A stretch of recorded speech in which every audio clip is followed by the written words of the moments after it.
Hi welcome to my channel. ఈరోజు పీతల fry ఎలా చేయాలనేది మీకు చూపిస్తాను. ఇదైతే చిన్న సైజు పీతలు, ఇవైతే చిన్న చిన్న కాళ్ళు ఉన్నాయి కదా, ఇవైతే తీసి పక్కన పెట్టేసుకోవాలి. మసాలా వేస్ట్ అనమాట. చూసారుగా నేను నీట్గా కడిగేసి పక్కన పెట్టేసుకున్నాను. ఇవైతే వేస్ట్ అనమాట. ఇప్పుడు స్టవ్ వెలిగించి మూకుడు పెట్టి 2 పచ్చిమిర్చి కరివేపాకు వేసుకోవాలి. ఇది బాగా ఫ్రై అయ్యాక దీంట్లో మసాలా వేసుకోవాలి. ఈ మసాలా అయితే ఉల్లిపాయ, అల్లం, వెల్లుల్లి, జీలకర్ర పేస్ట్.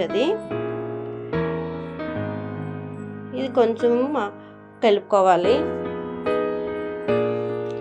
దీంట్లో ఇప్పుడు కారం, మనం ఎంత కారం తినగలమో అంత కారం వేసుకోవచ్చు.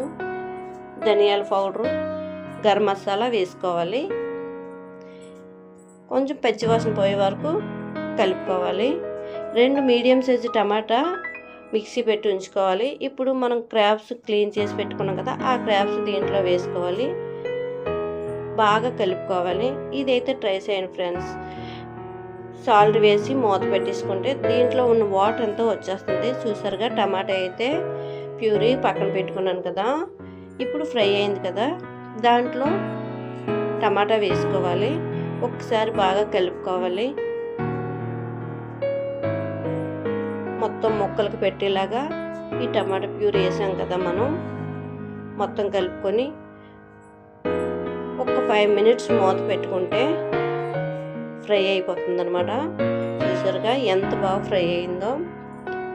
పీతల ఫ్రై అయితే కంప్లీట్ అయిపోయిందండి. మీరు కూడా ట్రై చేయండి, చాలా చాలా బాగుంటుంది. చూస్తున్నారుగా ఎంత బాగా ఫ్రై అయిందో. Thank you for watching. Please subscribe my channel. Thank you.